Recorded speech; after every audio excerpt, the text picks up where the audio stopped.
Good afternoon, Eric Arnold here in the Sports Barn. It is Tuesday afternoon, June 23rd. So what do we got for you here today? Well, I'm good.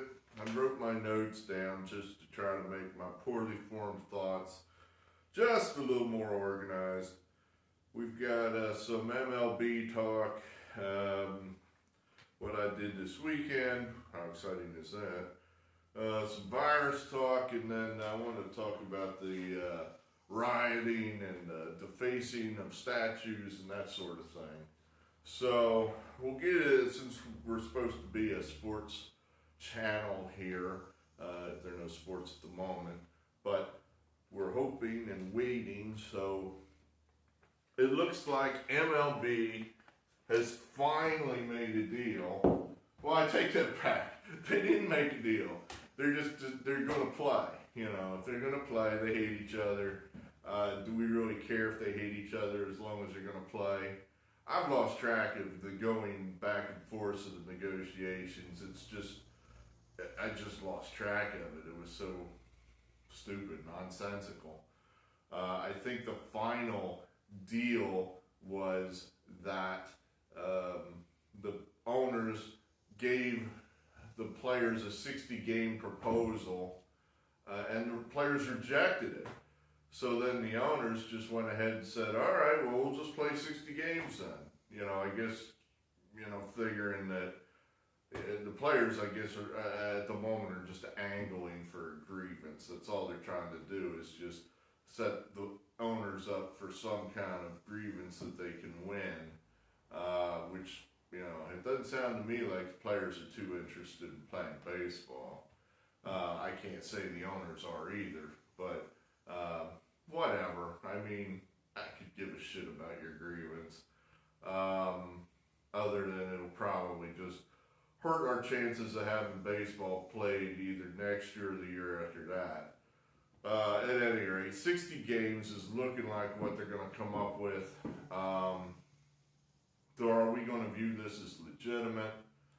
I don't know. I mean, again, I just got to see how it's played. And if I detect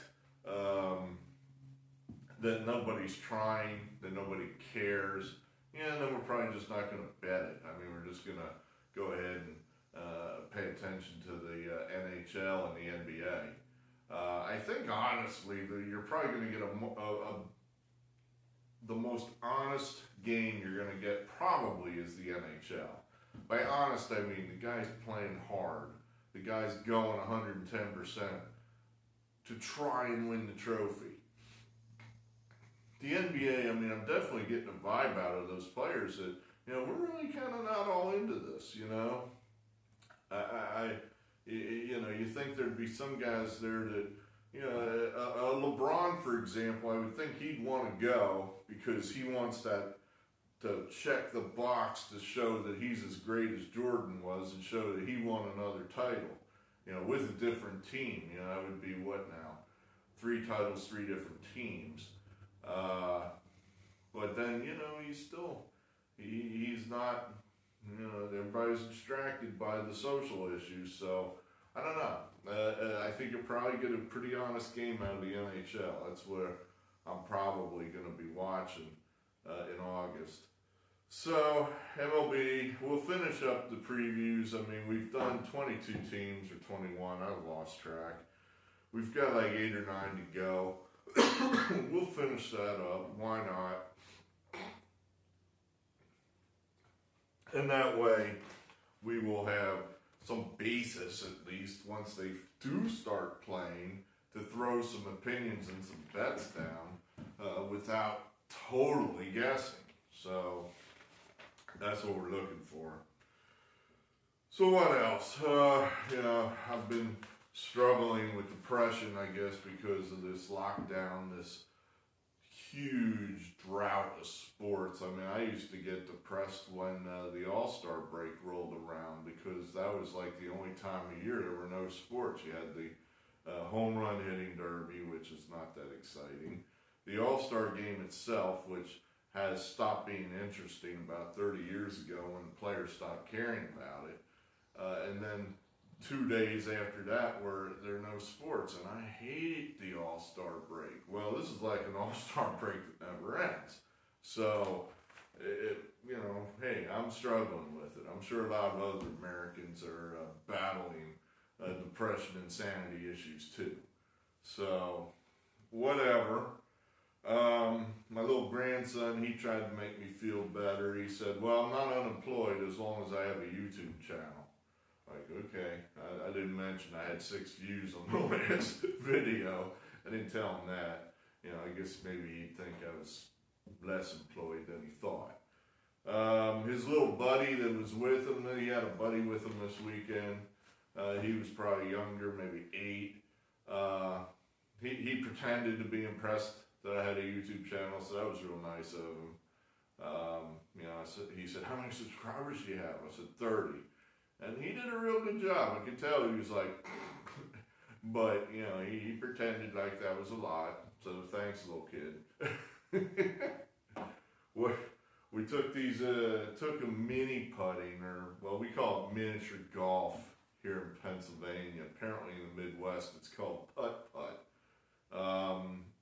In Pennsylvania, it's not like putt-putt. Putt-putt it's just, I don't know, it's like golf combined with billiards, where it's all concrete, there's no windmills, there's no water, it's just, every hole, I think, is a par 2. You get, there's like one angle that you can play, and if you hit the shot perfectly, you get a hole in one. Otherwise, then you have to try to make your second shot for a par. Well, miniature golf is different. I mean, you got windmills, you got bridges, you got tunnels, you got secret passageways where if you hit the ball in the secret passageway, it takes it underground via a PVC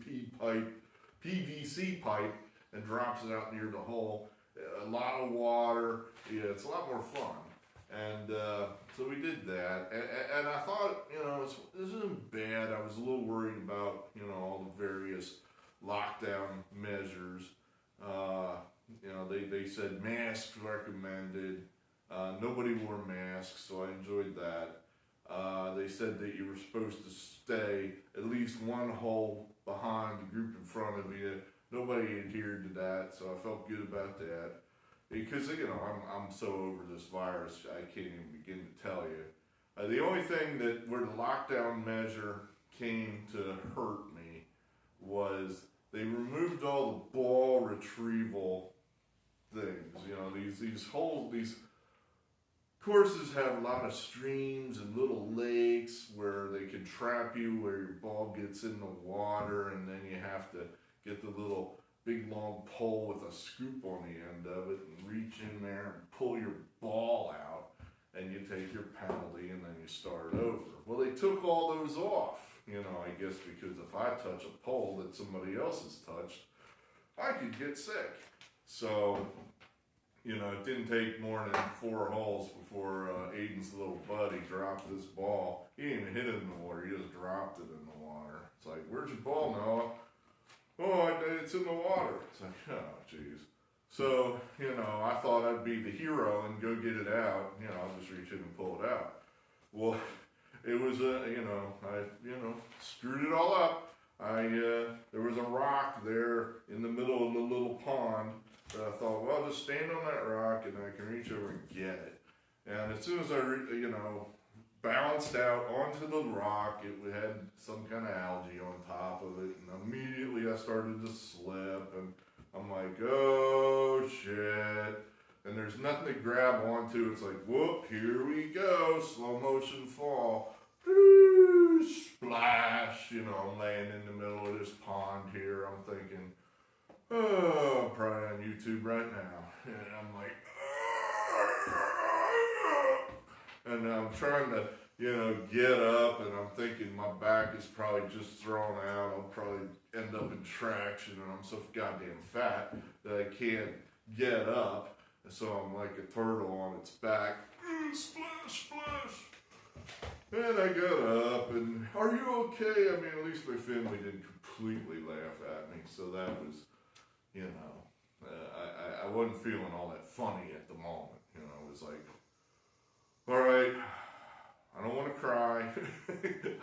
to say fuck as loud as I can. I'm just going to sit here and take it, know my role. I'm just going to, own it. I screwed up. My wife told me not to step on the rock, and I did anyway. And of course I fell. So, it was over. Really wasn't that. It was a warm day out, so it wasn't like being soaking wet bothered me. So, that was my excitement at mini golf. I actually got 3 holes in 1 too. So, it's nice to get out of the house. That was my mini putt experience. What else? I guess all the sports right now are, still just totally don't know what to do with the virus. I mean, the media, of course, now that the protests and the riots have died down a little bit, suddenly now, well, let's talk virus again, and they keep pointing out rising cases. There are more cases. Look, the number of cases are meaningless. Meaningless. Don't mean a thing. If somebody is trying to sell you something about the rising cases, that's exactly what they're doing. They're trying to sell you something. There's more testing being done now than ever. I mean, certainly more than when this first started. So, of course, the number of positive cases is going to go up. I mean, the numbers, what you really need to look at is either hospitalizations or deaths. Those are the 2 measures that stay pretty static as far as what was a death in March is a death now. Hospitalization, same thing. Really, I look at the death number, and even though someone did point out, and I thought, yeah, it is true, the death's a lagging indicator, although it is an accurate indicator. So the deaths are not going up, at least not yet. Now I look at the little chart every day, the little line goes down, down, down. The moving average goes down, down. So hospitalizations, I mean, that number's a little harder to find. That one looks like it's either going down or staying the same.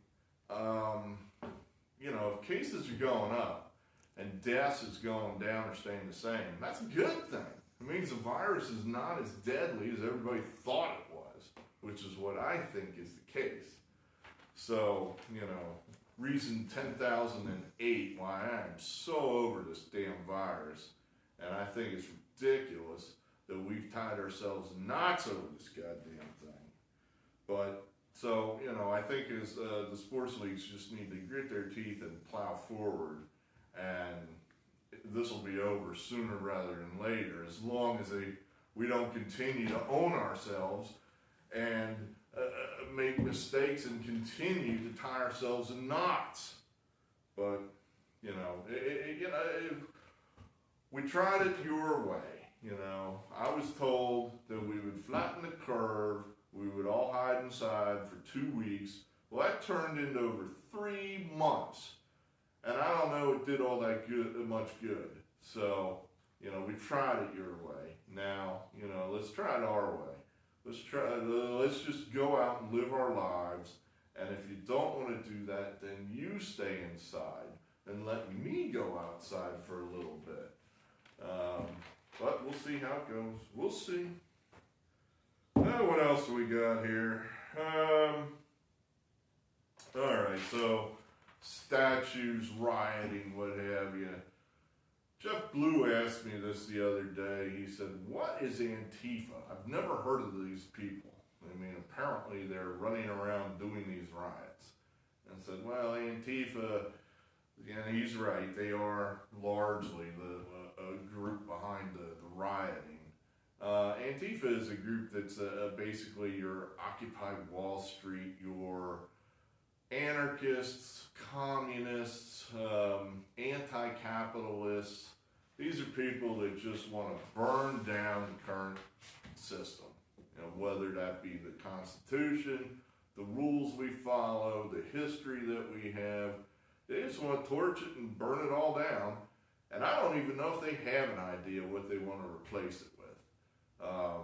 It certainly won't be a set of rules or such that we have now. You know, if they left to their own devices, it'll probably be like, you know, most mob revolutions are. When it's all said and done, you end up with some totalitarian system.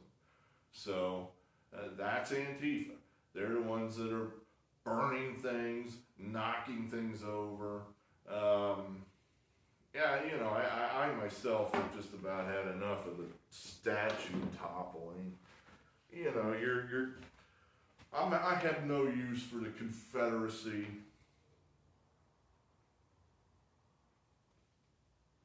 My great-grandfather fought for the Union, so I live in Pennsylvania. I don't have any a use for the Confederacy statues. I think they belong on battlefields, maybe not necessarily in the center of town. But, you know, I can take or leave them. I get it that that's a symbol for, you know, African Americans that reminds them of things that ain't so cool to them.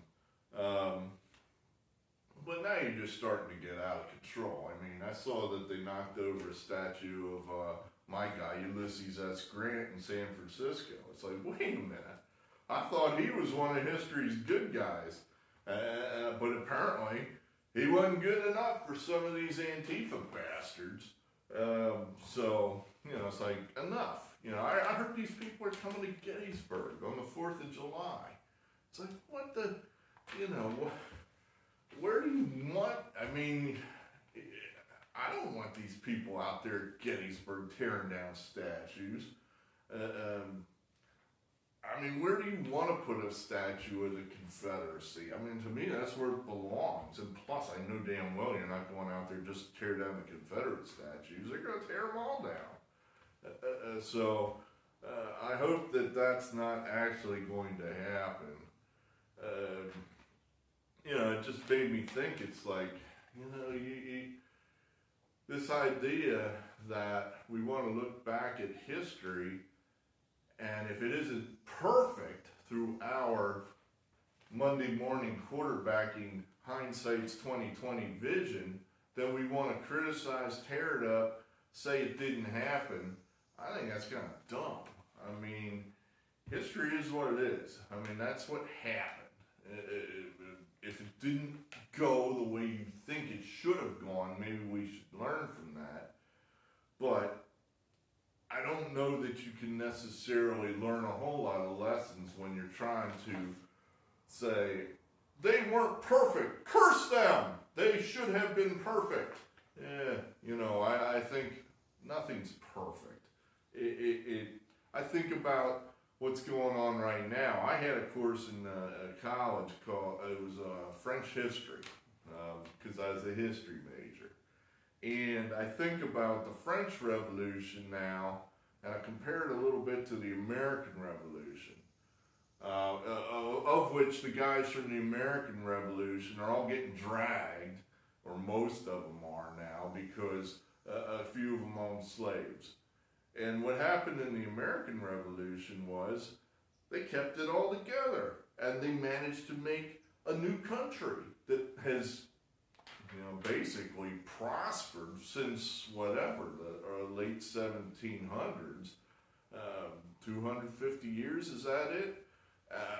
That's not bad. And I you know, I'm not going to be embarrassed by the United States and our history compared to other countries throughout the world. They're, you know, point to me to the utopian, or the utopia, that's so much better than we are. You know, I'm not sure that it's out there. But then you had the French Revolution. That happened, let's see. The American Revolution, that was basically, you know, 1775 to around 1789, that was about the time they ratified the Constitution. They decided George Washington was going to be the first president. Then the French Revolution, and just by judging by how the Wikipedia page reads, I'm thinking that like liberal history professors enjoy the French Revolution so much more than maybe the American Revolution, although I'm not sure why. That took place 1789 to about 1790. roughly speaking. There was a dude named Max Robespierre.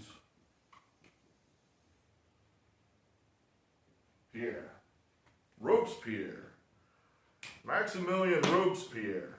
He was one of the leaders of the French Revolution, where they were ruled by the king, King Louis XVI. Country was not very well run. They were heavily in debt due to a bunch of foreign wars. People are hungry. I think somewhere along the way there, you know, the queen said something stupid like, let them eat cake or some damn thing like that. Well, the people got mad and they got together and they overthrew the king, which I think might not have been that hard back in the day because, you know, you think about it, what's the king got? He's got a bunch of guys with like one-shot muskets, you know, maybe some cannon. You know, I think it's a lot easier today for a small minority of people to hold power over a larger group because of the weaponry. But, you know, that's just a guess. I don't know that for a fact. But at any rate, the people revolt. They overthrow Louis XVI. Robespierre is one of the people leading the revolt. They've got all these great ideas, like we're going to abolish slavery, and we're going to have universal suffrage. We're going to let the women vote. We're going to do all this cool, woke stuff. And one man, one vote, democracy, you know, things that, you know, were way beyond what we had done in America. We were going to do all this stuff the French were. Well, then, of course, it didn't happen. You know, what ended up happening is the revolution ate itself, basically, is that they couldn't agree on what was the best way forward. So it devolved into anarchy, basically, mob rule. This guy was in charge for a while, but then he decided that, you know, we got to keep the revolution going. It's got to be pure. If someone's not with us, they're against us. And if they're against us, well, we can't tolerate any kind of dissension or freedom of speech. We've got to put that down hard. So off with their heads, if you've heard that term. You know, they used the guillotine in France. So, you know, if someone wasn't down with what Max Robespierre and his buddies were doing, well, they just killed them. You know, there were no trials. There was no, you know, you don't get a chance to argue that, oh, well, wait a minute now, let's be reasonable. What law did I break? No. There are no laws. You're just against us. You're dead. So, you know, that went on for a while until his buddies got tired of his act and they killed him. And that was the end of Robespierre. You know, he was basically a monster. You know, basically he just wholesale killed people in the name of some utopian idea that they were never going to reach.